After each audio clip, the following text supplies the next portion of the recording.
چې سمې غمونو قافلې وې پوه شوې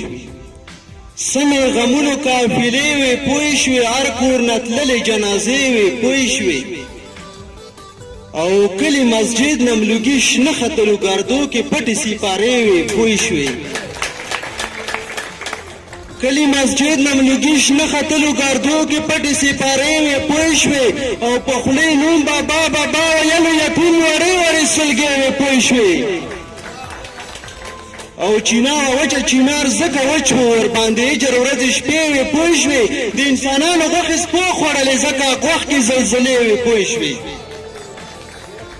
د انسانانو غوښې سپو خوړلې زکه غوښ کې زلزلې وې پوه شوې د چاوې سرې ګوتې نکریزو سره زمونږ په وینو ګوتې سرې وې پوه شوې او د چاوې سرې ګوتې نکریزو سره زمونږ په وینو ګوتې سرې وې پوه شوې زه اسد خان ملنګ شعر چې شولم دا مې په زړه بالا ګیلې وې پوه شوې